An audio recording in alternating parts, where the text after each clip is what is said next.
Welcome to The Explainer. Today, we're diving into a massive shift in the real estate market. Seriously, it's a big one. We're looking at how one generation's grip on housing is completely rewriting the rulebook for everyone else, and, what that actually means for your financial future. So, let's start with a question on pretty much everyone's mind. Why is it so incredibly hard to buy your first home these days? I mean, for so many of us, this is the million-dollar question. And yeah, sometimes literally. You do everything right, you save, you plan, but it feels like the goalposts just keep moving further and further away. So what is really going on? Well, the stakes could not be higher. Look at this number, $1.4 million. That was the average gap in wealth between a homeowner and a renter just back in 2022, according to the Urban Institute. This isn't just about having a nice place to live. We're talking about a historic chasm in financial security. And that brings us right to the heart of the issue. We're in what you might call a great housing standoff. On one side, you have decades of wealth built up and held by baby boomers. And on the other, you have the dreams and aspirations of younger generations. Right now, those two forces are colliding, and it's effectively locking up the market. Let's really break down this financial squeeze because the numbers are just wild. The median wealth gap sits at a staggering $390,000. And this didn't just happen by accident. Top-tier research from Harvard and the University of Toronto points directly to demographics as a major driver of these costs. And get this, a RAND study figured out that if income was distributed today the way it was in the 1970s, the median household would have an extra $29,000 a year. Just think about that. For so many people, that's the down payment that's completely out of reach. So with all these insane financial pressures, how is anyone supposed to buy a home? Well, increasingly, the answer is leading to one of the biggest structural changes we've seen in the market in decades, the rise of the family-financed home purchase. The engine driving this whole thing is what experts call intergenerational wealth transfer. Now, it's a fancy term for something pretty simple. Parents and grandparents passing down their assets, money, property, you name it, to their kids to give them a foothold, a fighting chance in this incredibly tough market. And this isn't just some academic theory, okay? This is what agents are seeing on the ground every single day. As a top agent, Jennifer Leahy, puts it, this trend is completely reshaping what it even means to be a first-time buyer. It's not just about your own income anymore. It's about your family's financial backing. And she's not alone. Another top agent, Pamela Dark, totally agrees, calling parents financial anchors. I love that phrase. And she makes a really crucial point. This isn't just a thing for fancy apartments in big cities. No way.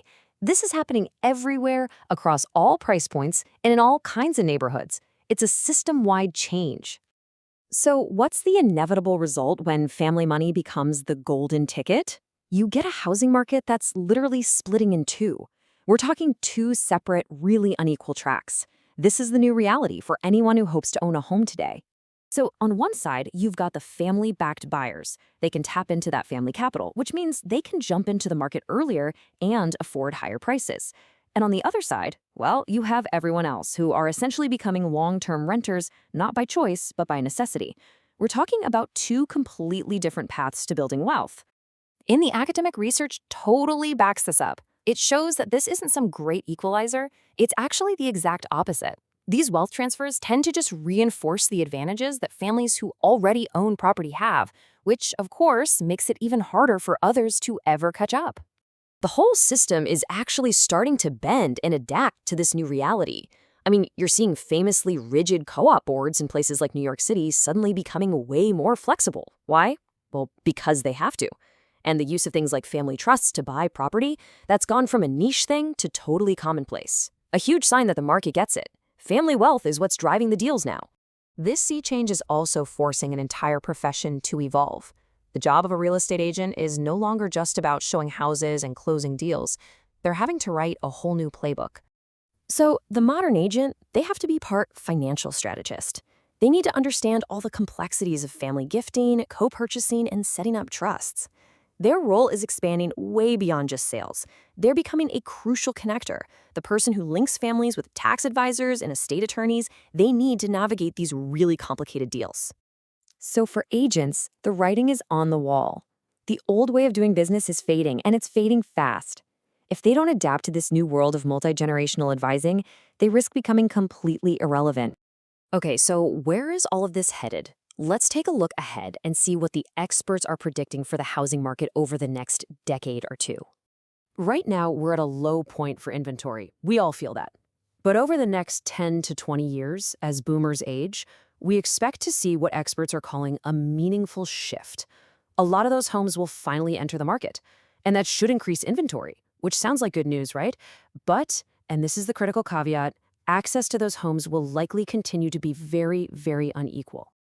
So even if we see more houses for sale, the fundamental challenges aren't just going to disappear.